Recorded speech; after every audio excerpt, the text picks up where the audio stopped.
So the Halloween franchise has had its fair share of failed sequels, convoluted timelines, retcons, and resurrections. Not necessarily the track record you would want for your franchise, but with 2018's Halloween, director David Gordon Green is looking to change all of that with a successful sequel. Does he accomplish it? My thoughts on the film coming up.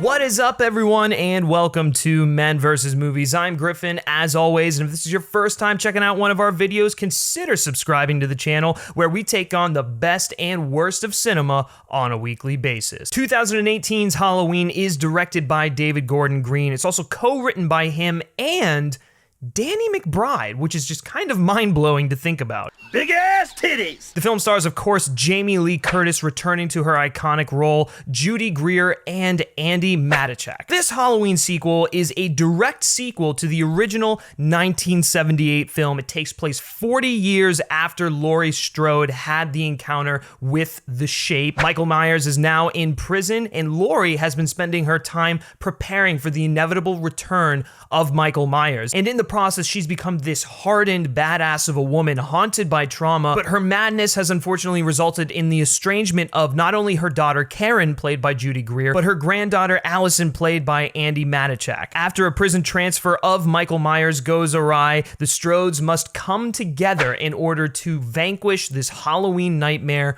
once and for all. So I got to attend the world premiere of Halloween at the Toronto International Film Festival, and I just want to say that that was an absolute blast.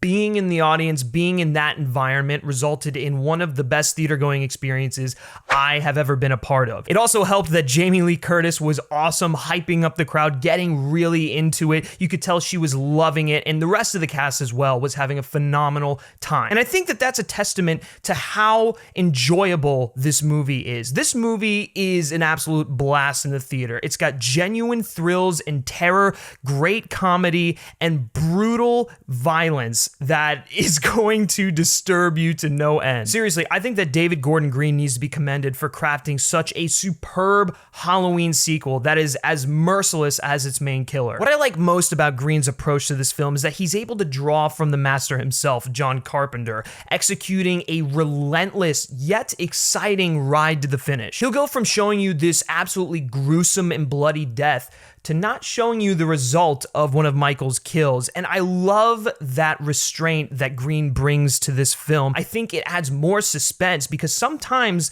the most disturbing elements are what you don't see. It really just gets in your head and results in you imagining something that might be worse than what's actually going on. And all of that works because Green and McBride, who co-wrote the script, truly get Halloween and Michael Myers. This is Michael Myers Unchained like we've never seen him before, and the kills are all the better for it. Seriously, there's one kill in this movie where I don't think you'll be able to look at a jack-o'-lantern the same way again. Green also brings a terrific cinematic eye to this project, resulting in some of the best cinematography out of the entire franchise. He crafts a fantastic edge-of-your-seat tracking shot that follows Michael throughout his first moments on this Halloween night, and is by far one of my favorite moments in the film, if not my favorite moment. The terror is real, and you have no idea who he's going to go after as his next victim. I think what that scene does especially well is showcase the unpredictability of Michael Myers. But moving away from the more traditional horror aspects to this franchise, Halloween manages to be more than just a slasher film.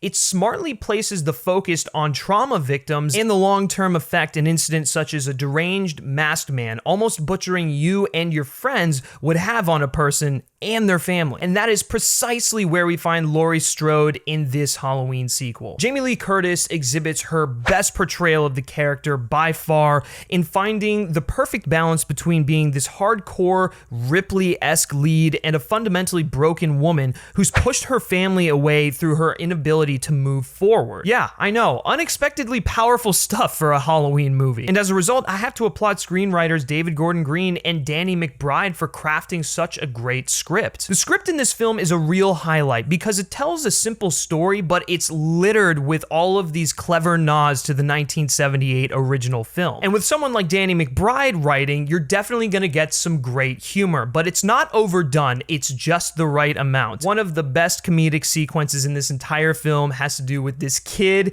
and his babysitter, and I don't want to give anything away, but oh my god, the entire audience, including myself, was dead. But aside from all of that stuff, like I mentioned at the beginning, both of these guys just really have a fundamental understanding of what makes Halloween work. Although I will say there is this odd character arc that's compelled by very weak motivations, and of course you're gonna get some classic horror cheese, but that's to be expected. However, speaking of what makes Halloween work, the master himself, John Carpenter, and his son returned to score the film. And I have to say the end result is probably his best work as far as music goes to date. Much like the 78 film, the score is crucial in creating this eerie environment, and it can't be understated how effective it is at ramping up the tension when Michael begins to corner his victims. But all of these elements add up for an edge of your seat, utterly badass finale that packs a wicked punch. So yeah, I guess you could say that I enjoyed Halloween. It was an absolute blast. I think many of you are gonna enjoy it. It's the best sequel the franchise has ever had and really does honor the original one, both in the style, tone, and fundamental understanding of what makes Halloween work. And so for all those reasons and the reasons I've mentioned throughout my review, I'm ultimately going to be giving Halloween Armored Up. Seriously, in my mind now, there are only 2 Halloween films you will ever need to watch, the original and this one. So just make sure you watch that original 1978 before going into this film. But anyways, I want to hear from you in the comments section. Let me know what your favorite Halloween film is out of the entire franchise. Maybe some of you do like Halloween 2 or H2O. I don't know. I just want to hear about it in the comments section below. And of course, once you've seen this film, be sure to let me know your thoughts and opinions on the movie down there as well. And while you're down there, be sure to like this video, share with your friends, and subscribe to this channel where we take on the best and worst of cinema on a weekly basis. You're also going to be getting a ton of early reviews. I've just gotten back from the Toronto International Film Festival, and I'm trying to record at least a review a day, maybe a review every other day. So you're going to get a lot of advanced movie reviews over here on the channel. You can always like Men vs. Movies on Facebook and follow us on Twitter simply by searching Men vs. Movies. And lastly, guys, if you like me specifically and you like what I have to say, you can always give me a follow on Twitter at Griff Schiller. All right, that's gonna do it for this review, guys, and until next time, take care.